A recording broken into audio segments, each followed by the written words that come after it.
All right, how you doing out there?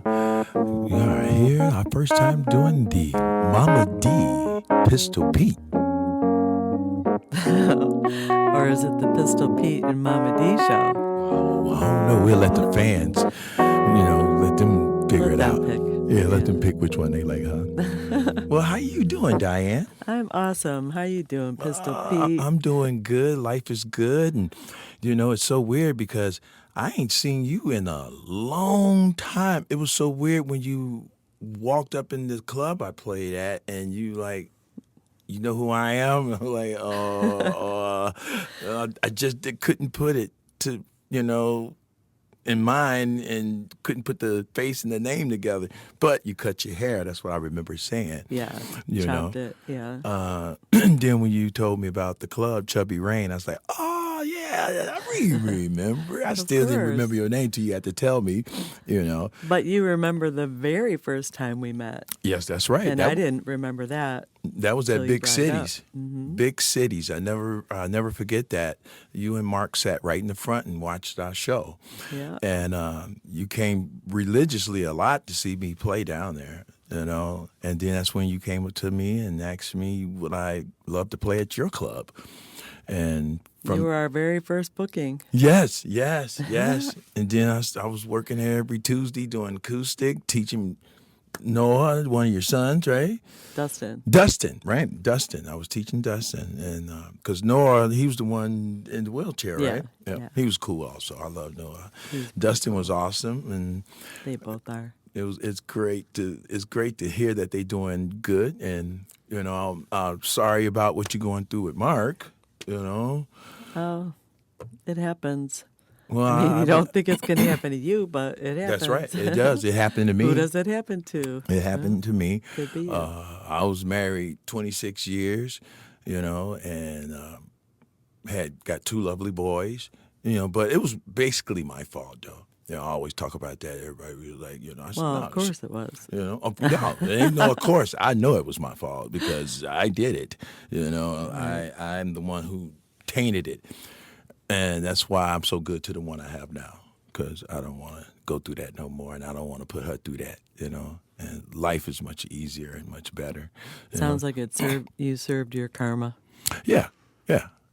Sometimes you got to deserve your karma. Right. And, we stayed together, for our kids, and it was just time, feeling wasn't there, And the cool thing about it is, I still got my boys, and they was old enough to understand, but I never, every time I took my kids out, it was all about them, not about their mom, or what she's doing or where she's been. I didn't need to do that, I know so many friends and guys that do that. Shouldn't do that. Because it ain't the Talk kid's about fault. the woman. Yeah, the or mom. even vice versa. Even if it's Either party. either part, It's wrong. It's Yeah. wrong, because at the end of the day, Especially with little kids. right? Especially with little kids. That's the only thing was good. I'm glad my babies wasn't like babies, and we split up because it'd been really hurtful to them more than me and her. Well, they see what they see, and they make their own Oh yeah, judgments and Yep. opinions. Yeah. But the main thing, we still got their love. That's all what matters. And that's the best thing ever. What's happening with you? What's been going on with you in your life? Mama D? Oh, geez. In which order? Well, I took a break for a while with my art. I had a shop, and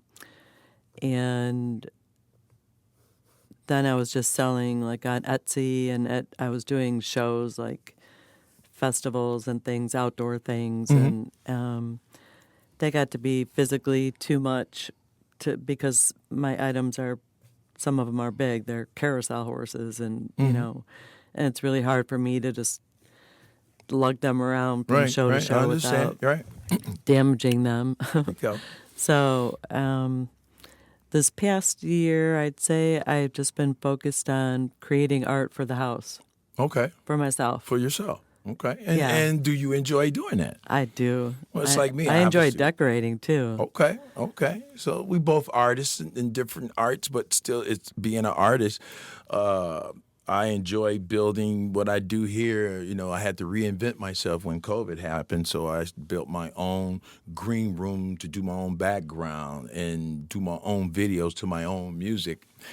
And it was really cool to do that. You know what I'm Yeah, saying? I'm impressed with your setup. It's getting better. It's getting better. I'm getting more room, but now things are just moving along. I got some stuff coming real quick. I mean, I got so much stuff going on. God done blessed me so many ways, you know, and I thank Him and all the time. You know, if it wasn't for Him, I wouldn't have what I have. Even when I was messed up with drugs and everything, I had to get myself clean off of that, and you know, He brought everything back more than I had before. So that's why I try to keep it together more than ever, especially the age I'm at now. You know, things done changed with, you know, so I'm 62, going on 63, still pushing the envelope like I'm 15.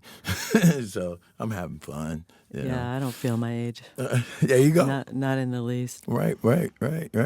Well, you know, when I, like, again, going back to big cities and seeing you guys, and when y'all booked me at your club was awesome. It was And awesome. you hosted open mic. Right. I host, that's right. Doing acoustic. That's right. I Yeah. did. And man, how long I played there? I think about 2-3 years before I dived off and something. I don't know. I think my life was out of control.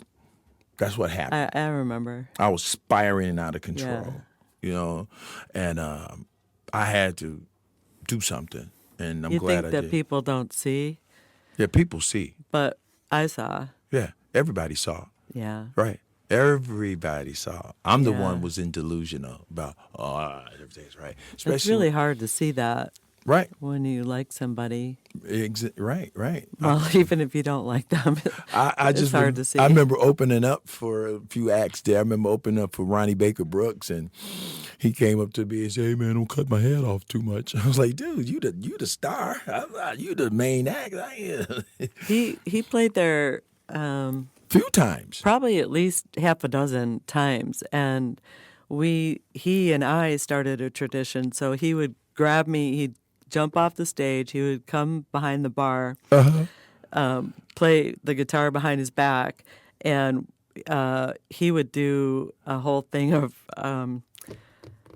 rum and coke. Okay, right. Captain and Coke. Okay. And I would do a beer, a Coors Light, but poured in a glass Right. and with a straw. So, yeah, we would both drink from straws as fast as we could, and he would always beat me, and he was playing guitar right, behind his back. So that was our tradition. His dad loved me. His dad, Lonnie, loved the hell out of me.